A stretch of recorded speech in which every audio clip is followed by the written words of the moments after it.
6:30. We start today. There are turbulent times, not only in the stock markets, but also in the foreign exchange market, the bond market, and there is pessimism all around. So we thought that today's topic should deal with a lot of concerns which people have. In fact, today, as my friend just told me just now, it's cheaper to have 2 plates of idli in Bombay rather than go to use the toilet at the Paddington station in London, because pound has touched 100 rupees. With all these sort of turbulences, Rajiv has made a presentation and we will deal with all these aspects. There has been one big, I would say, an accident in the commodity markets, where about 5,500 crores where people had kept into the Badla business has just evaporated. There was supposed to be a pain today. I doubt whether they have been able to collect even 100 crores. Not even, they have not reached a 3-digit figure also. Now all this money goes from the stock markets. Because the stock market was not moving, most of this money had moved into the Badla market because they were getting a return of 14 to 15%. It was again a greed which was exploited, because when the market interest rates were around 8%, when you are getting 14 to 15%, you should have asked that question to yourself, okay, where is the catch? I think a lot of people have got trapped into that. We only pray that really things turn out in a much more positive way, because more than businessmen, I just came to know about one lady. She is 80 years of age. She had sold off her real estate and she kept 3 crores rupees in this Badla business. And at this stage, we think she has become a mental wreck, because 3 crores rupees, that was the only savings which she had. And she sold off the property thinking that I will now live a peaceful life. Now this is just one story. These stories are all around. A lot of people have lost money in the markets. On the foreign exchange side, things are not really behaving the way they should be, and this is giving goose pimples as to what would happen to the economy. The bond market, people thought they were safe, but the way the bonds have taken a hitting, I think nothing is safe. So I would ask Rajiv to start the session. Rajiv, over to you. Good evening.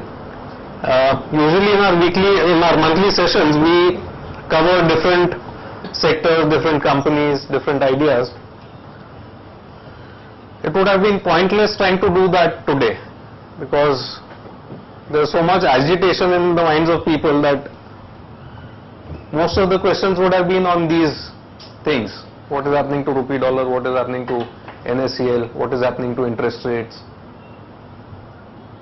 So we'll be broadly discussing things which are topical today, rather than a single theme that is there.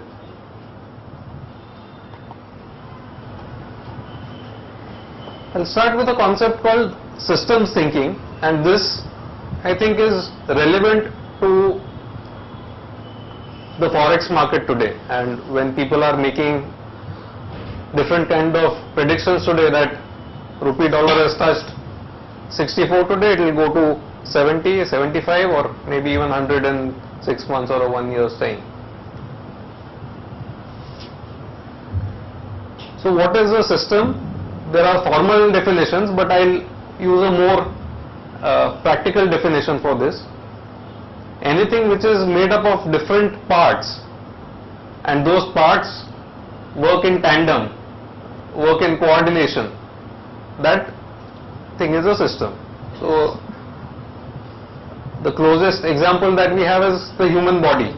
We have our eyes, nose, teeth, hands, legs, All of these work in coordination. Each individual will have a different property, each individual part, but when put together, it works as a whole. So similarly, the foreign exchange market is a system. It is a system made up of various flows. These would be capital flows, these would be trade flows, these would be remittances, and so on and so forth. And the interesting part about a system is that just like the human body, if there is a cut and there is bleeding, automatically the blood will start clotting, it will start healing over a period of time. Similarly, each system has some self-preservation mechanism. It's not necessary it will survive always, so human body also has to die sometime. Similarly, a system may collapse in an extreme event, but usually there are mechanisms which cause things to correct themselves. So the things which cause a system to correct or to exaggerate something are called loops. There are two kinds of loops. One is called a reinforcement loop. A reinforcement loop takes things to the extreme at the initial stages of any shock or at any given thing. So I'll give you the example of population growth, for example. Let us say each couple decides to have 4 children. Now if we start with a population of 100, it will double, because instead of producing 2 children, couples are giving birth to 4 children. 100 will go to 200, 200 will go to 400, 400 will go to 800. So it will exaggerate the size of the population. That would be a reinforcement loop. Just like you have a reinforcement loop, you have something called a balancing loop, a balancing feedback loop. If the population becomes too large, you will have shortages of food, you will have shortages of homes, and somewhere there will be mechanisms which will cause the system to correct itself, which will cause the system to come back to equilibrium. I think this kind of a thing is very relevant to the state of the foreign exchange markets today. So what we are seeing today in the dollar rupee market is the working of the reinforcement loop. All the things that are happening today are leading the currency in one direction.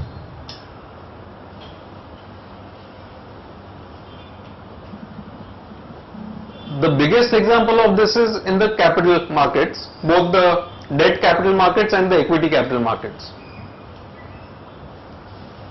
One thing is leading to the other, and the other thing is exaggerating the first one. So let us say the FIIs sell some shares. When they sell shares, they have to remit the money abroad. When they remit the money abroad, the rupee declines. Because the rupee declines, even FIIs who are positive on equities in India see a depreciation in their portfolio values because they are looking at returns in dollar terms. So they feel like selling and coming back when rupee dollar is more stable. So when they sell again, it causes further depreciation. Same way, because currency is going out, RBI has raised interest rates to curtail the volatility. When they raise interest rates, the bond portfolios have fallen significantly. Since the bond portfolios are falling, FIIs in the debt market, they are selling debt securities, they are in turn remitting money abroad. So today we have this self-fulfilling prophecy or a cycle which feeds on itself, and seemingly there is no way to stop it. It is going on happening. When we are in the midst of such a frenzy, it's very difficult to identify stopping points. So just like you had a dot-com frenzy, anyone who said these shares are overvalued would be proved wrong on a day-to-day basis because the shares kept on going up. Similarly, where will the rupee stop? Very difficult to say. It could go to 65, it could go to 70, it could go to 100. It's ultimately demand and supply. On that day, who is dominating? Are buyers dominating or are sellers dominating? That is the only factor which will govern the spot rupee dollar market. But when we are in such a situation, we should never forget that there is something called a balancing loop. Balancing loop takes time to come into effect. Just like when you are hungry, your stomach gives a message to the brain, go out and have some food. When you start having food, it takes time for the signal to go to your brain that I am satiated now, stop eating. So that signal will take time, but that will come into being. So we will look at the balancing loop. What are the factors which could cause the depreciation to stop and the rupee to stabilize? Maybe even recover from some of the extreme lows that we are likely to see. We could, let's say, for example, see a rate of 70 and then a pullback of rupee coming to 65 or even 60. So what are those factors? So when we are looking at $1 equal to 65, today a lot of things have become expensive. Foreign education has become expensive, so has foreign travel, all gadgets, gold, our fuel will become more expensive, petrol, diesel price hikes should be around the corner, medical treatment overseas, all of this will become expensive. At the same time, we should not forget that somewhere exports are becoming more attractive because of this steep decline in rupee. We will have inbound tourism becoming more attractive. Indian holiday will become inexpensive for foreigners. IT companies would benefit after some time, not necessarily this quarter, because for this quarter they may already have hedged their position and they wouldn't not benefit from the rupee depreciation. They might in fact have some hedging losses in the immediate quarter. I am talking about a slightly longer term trend. Pharma or even manufacturing companies which are oriented towards exports.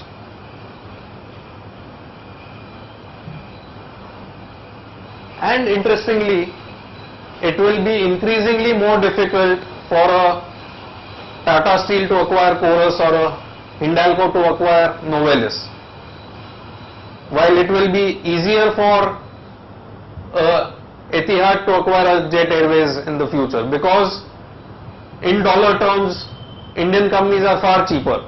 Two things have happened: stock prices have crashed and rupee has crashed. So for inbound mergers and acquisition activity, it's a very opportune time. So today there were rumors of maybe Hexaware being acquired by a private equity firm. You could see these kind of deals happening increasingly frequently in the coming days. So to the question that where will this stop, I have no answer. It could go anywhere. It can be extreme. However, my feeling is that at the current price or nearabouts, already a lot of balancing things will come into play. Government has taken some measures, currency itself has an inbuilt self-correcting mechanism. I think 1 or 2 months down the line, 3 months down the line, you will see improved current account position. Capital flows, very difficult to predict, but the intrinsic weakness that was there in our currency, that would have corrected itself. You should keep in mind that in India we have inflation which runs at 6-7% or 10-11% depending on which index you choose, whereas inflation in the developed countries is far lower. For many years we had rupee being very stable. So each year on a intrinsic value basis, rupee was losing competitiveness. That will correct now. So that is the view that I had on dollar rupee. Coming to interest rates, when we are seeing a 28-day treasury bill trading at 12% per annum and longer term interest rates going up. So 1 year treasury bill rates have gone up to 10.5 levels. 10-year bonds have briefly touched around 9.5. So when these interest rates are going up, I would call it the revenge of the savers. For many years, for far too long, we have had a situation where inflation has been underreported. RBI would consider the wholesale price index, whereas our family household expenses would go up far higher than that. Interest rates were suppressed to such an extent that people were getting negative yields. So inflation was ruling higher than the nominal interest rates. So every year that you kept money in your fixed deposit account, you were losing purchasing power or you were losing wealth. And this was only to subsidize the strong lobby of industry and to subsidize the government's fiscal deficit and populist schemes that they have. Today they don't have any option. They have to pay a fair interest rate for money to remain in India. Otherwise people are saying we'll pull money out from rupees and convert it to dollars. So today they don't have any option. So net savers were penalized. I think when interest rates are going into double digits, we are coming back to a more normal situation. I don't think a 10% interest rate is abnormal considering our inflation. Because of Ben Bernanke and Alan Greenspan before him, we have had many years of easy liquidity and negative interest rates. Today we are returning to a more normal situation. This always was there in the earlier days and we have forgotten this. We have been used to borrowing rates of 9% and deposit rates of 6%. As I mentioned, short-term rates have shot up to 12%. And my feeling is that if rupee dollar has to stabilize, they can't cut rates too soon. So anyone who's expecting a steep interest rate cut in next 1 month or 2 months, I think is gearing for a disappointment. If rates are too low, you won't be able to attract NRI deposits or FI money in government securities. You will have to pay attractive deposit rates for currency stability.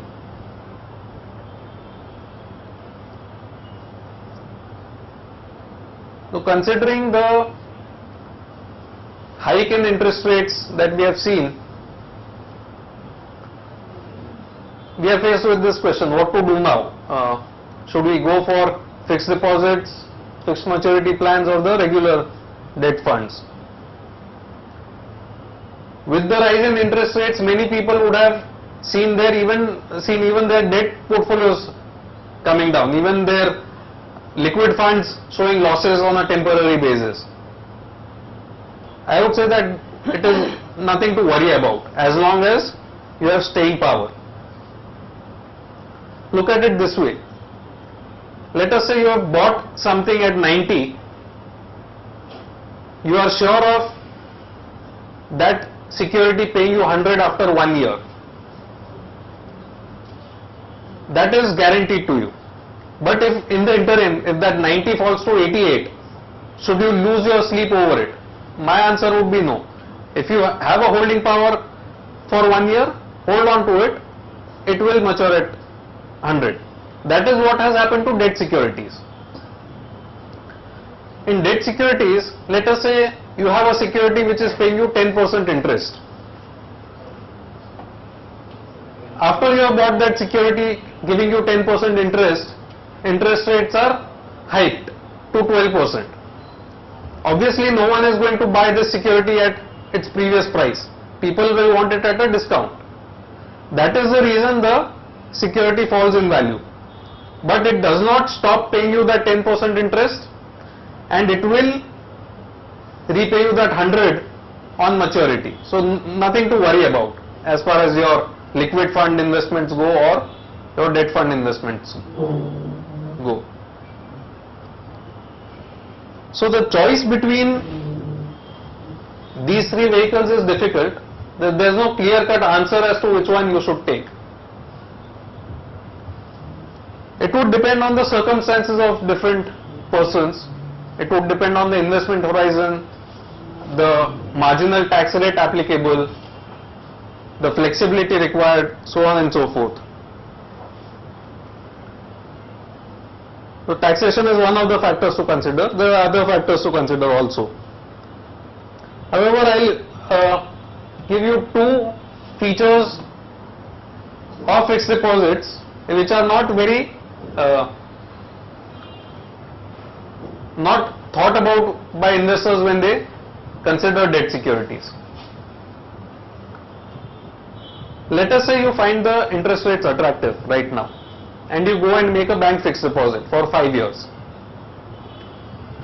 The bank is obliged to pay that interest rate to you for 5 years.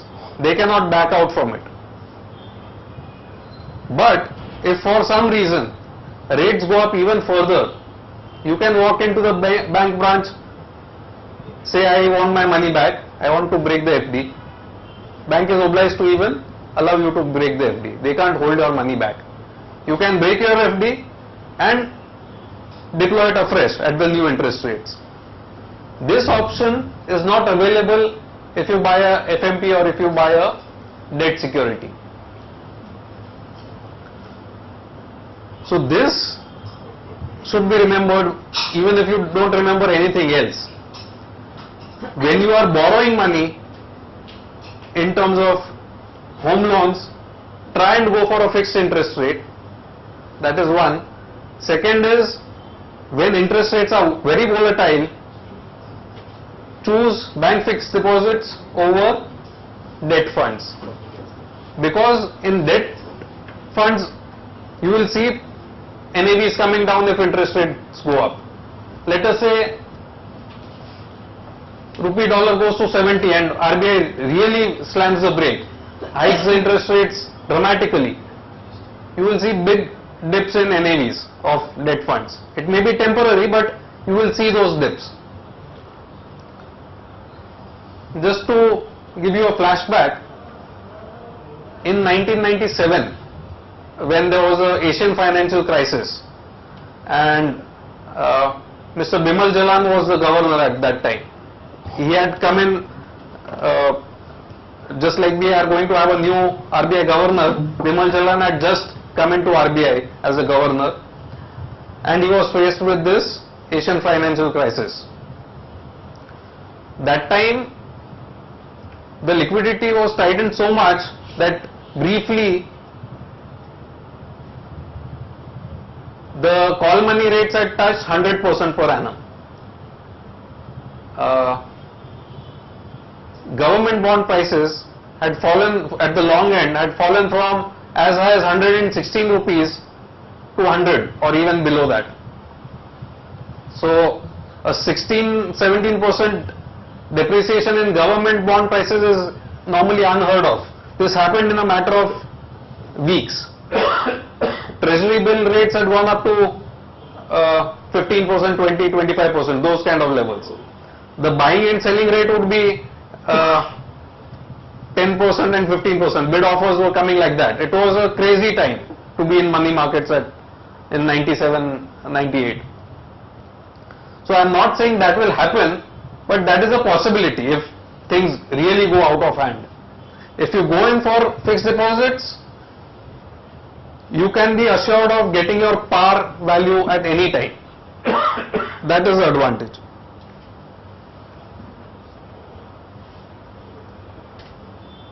Coming to stock market. So what is the view on stock markets in all this volatility?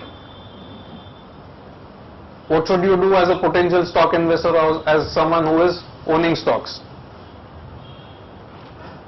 It is here that Buffett's time-honored principles come into play.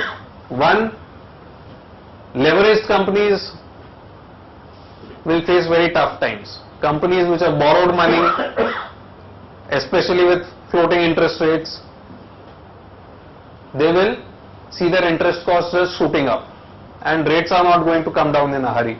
So stay away from leveraged companies, stay away from companies which have their projects stuck halfway, or they don't have a fuel linkage or whatever, environmental clearance or whatever. Stay away from companies which were giving you a pie in the sky kind of thing. Only future projections, very little cash flow today. Those companies are going to see tough times.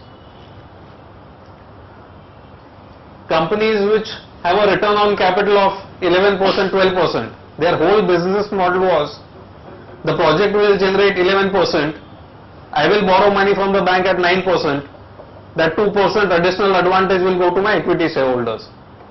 Now when your cost of funds will go up to 11% or beyond, they are in tough times. A lot of companies were borrowing in foreign currency, thinking that rupee will never depreciate. Foreign borrowing is coming at a cheap cost, we will take advantage of that.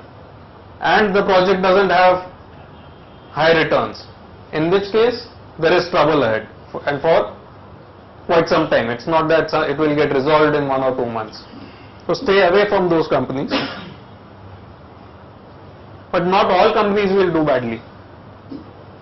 Companies which have surplus cash will have higher other income from interest and so on. Companies which have a lot of exports will benefit from the fallen rupee, if not this quarter or the next quarter, maybe 1 year down the line. Be careful of import dependent firms which have no pricing power. If they have pricing power, nothing to worry about. Their cost, raw material cost will improve, they will be able to pass on. But if they don't have pricing power, they are in trouble. As I mentioned, acquisition targets. So companies which are in play or where the promoters have decided to call for bids for their entire business, those people will find ready acquirers overseas, since it's cheaper now.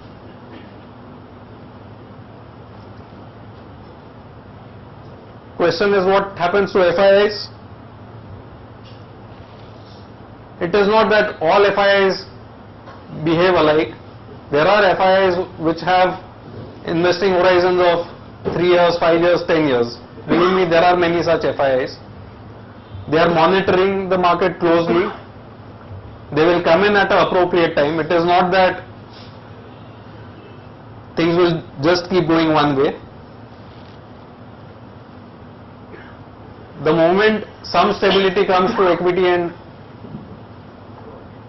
the currency markets, there will be bottom fishing. There will be people looking to pick up attractively valued stocks. Even FIIs on the debt side, considering the interest rates, somewhere they will have a temptation to come back. Even if US Fed stops buying government bonds, still the 10-year rates over there will be 2, 2.5, 3%.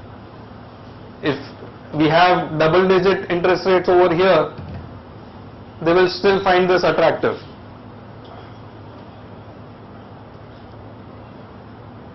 So they will not be gone forever. If the corporate performance improves, if valuations are attractive, they will come. They will come selectively, not across the board. A lot of people have been asking questions on NSCL and what happened over there. So, fortunately or unfortunately, I don't have any first-hand knowledge about this. Whatever little we know has been sourced from media reports, websites and all of that. The way I understand it is, net it's a fraud. So for clients and for brokers, my personal opinion is, it is like walking on a street and getting robbed. It is not that you did something wrong. Maybe you should not have gone out alone at night. That is what you can say in hindsight, but effectively someone robbed you. That's what's happened. We used to hear of all these settlement crises in BSE and all this 20 years back.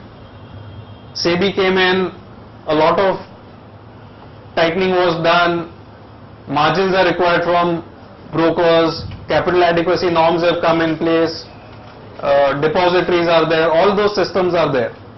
But some smart and crooked people found a loophole. This exchange was neither under supervision of SEBI nor was it under the supervision of the Forwards Market Commission. They either found so they had a exchange without regulation, and even though the name is National Spot Exchange, it is not actually a spot exchange. It was a exchange giving out forward contracts.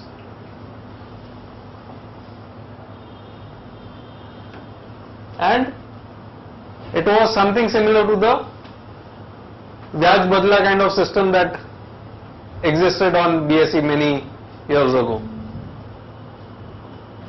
How did they manage this? They went to the Ministry of Consumer Affairs, which has no business regulating any exchange, and they got an exemption from that ministry and said that this does not come under the Forwards Market Commission, and that's why this exchange was allowed. I am sure they have greased some palms along the way. Somewhere some official or somebody looked the other way and allowed this exchange to function. My feeling is it couldn't have happened otherwise.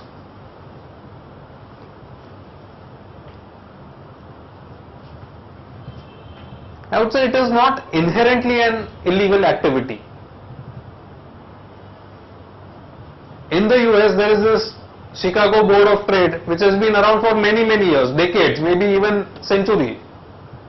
London Metal Exchange also operates. So the activity of buying and selling commodities and financing against commodity is a well established practice. However, here there was a very big fraud in the implementation of it. So any exchange has to have exposure limits to various counterparties.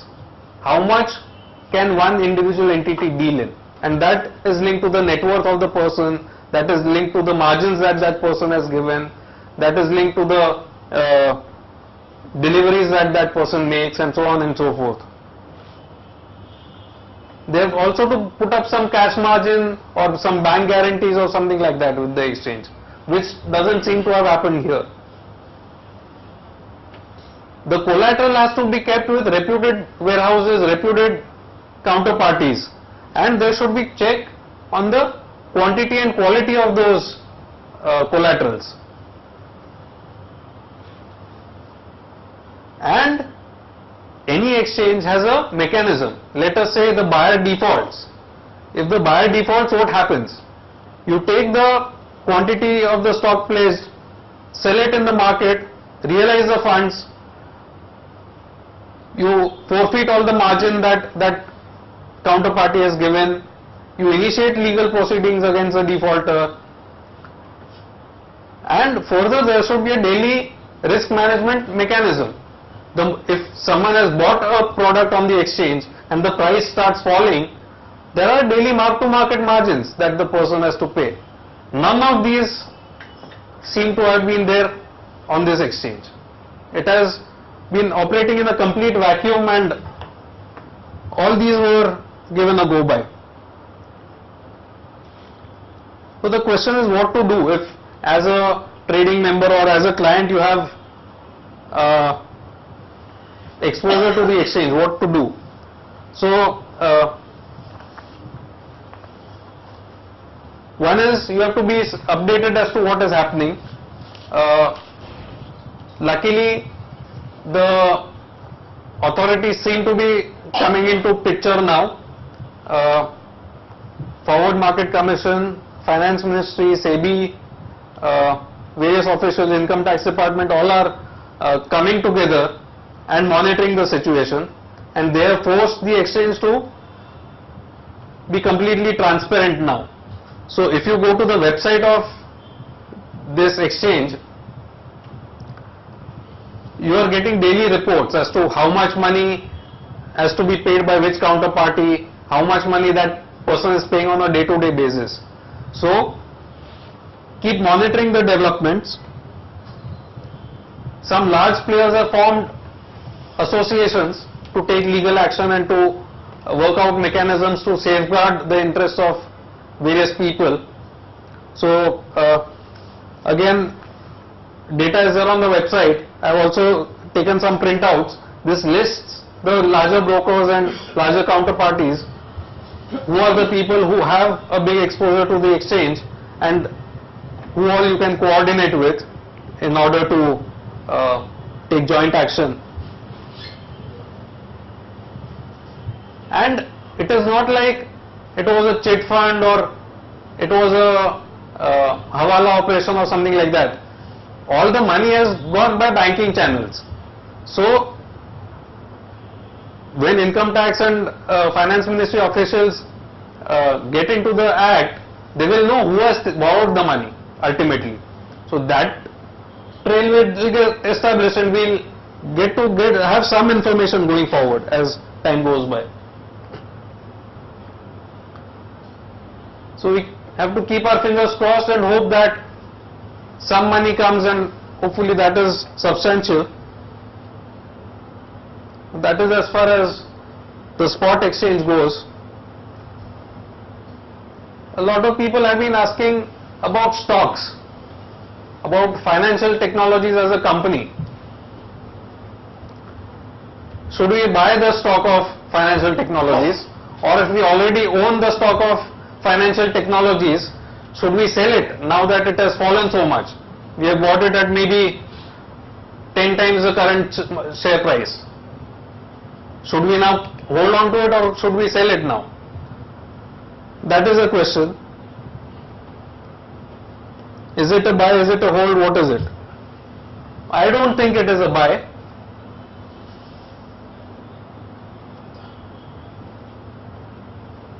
A lot of people argue that NSCL is a subsidiary of Financial Technologies. It's a separate corporate entity. Let us say NSCL goes bankrupt. So what? Why should Financial Technologies be affected by that? It's a separate legal entity and it has its own cash reserves, it has its holding in MCX, it has a software business and whatnot. So either they see the depressed share price as a buying opportunity, or they see some hope that it has fallen so much, 80-90%, even more, somewhere it will rebound after such a steep fall. And examples come to mind. So Satyam also had a fraud, it fell severely, someone took it over, share price rebounded eventually. There was some rebound, it didn't go back to the original price obviously, but why should we sell at the current market price? my feeling is that despite NSCL being a separate legal entity, enormous pressure will be brought upon the parent company to pump in funds. That is the way I read it. On television, whatever interviews and things have come of regulators or the FMC heads and so on, they have mentioned Jignesh Shah as a person responsible for honoring the payments.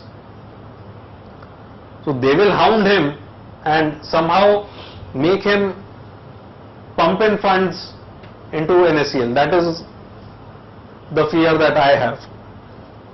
Fear, not fear in that sense. I hope that people who have put in money in commodities get their money back, but fear from the point of view of financial technology shareholders. But leaving all that aside, my whole point is, can you trust this group after this fiasco? If this group cannot be trusted, then the entire financial market business is based on trust. You cannot have solely a profit motive, and once the trust is lost in such a bad manner, it is very difficult to regain it. That's the fundamental problem I have with this. People ask about MCX. What will happen to MCX? Is this a good purchase? In financial technologies, according to me, one should not buy it clearly. In MCX, I personally would not buy it, but I don't have a very strong case here, or I don't have a very strong opinion here. Reason being that in MCX, apart from financial technologies having stake, there are numerous financial institutions which own stake here. So you will have State Bank of India, and I don't have a shareholders list, but you will have maybe ICICI or IDBI, or you will have various institutions having stake in MCX. Also, MCX has some value in terms of its share price today. So if financial technologies is in trouble for money, if they need money, chances are that they will be forced to sell their stake in MCX, and you could have a different promoter coming down the line. According to me, this is closer to a Satyam kind of situation than financial technologies. Just like today, Satyam does not have anything to do with the previous promoters. You have the Mahindra Group which runs the company today effectively. You could have a similar situation happening in MCX. Even if FT does not sell the shares, Forward Market Commission may say that the financial technologies group is no longer competent to run an exchange. They should cease the management involvement in this exchange and bring in outsiders. This group will be owning maybe 5%, 10%, 15%, whatever they own in this, and they could be forced to reduce the stake. So here it's a lottery kind of thing. You could, if management change happens and the exchange survives this turmoil, you could have the share price recovering somewhere down the line. I would not be in a hurry to buy this, but this deserves monitoring. Financial technologies, my answer would be no. Here, maybe depending on developments. So that's the thing. Again, as of date, trust in this exchange is shaken up to an extent, even though it is a regulated exchange, and I don't think similar problems would be there here.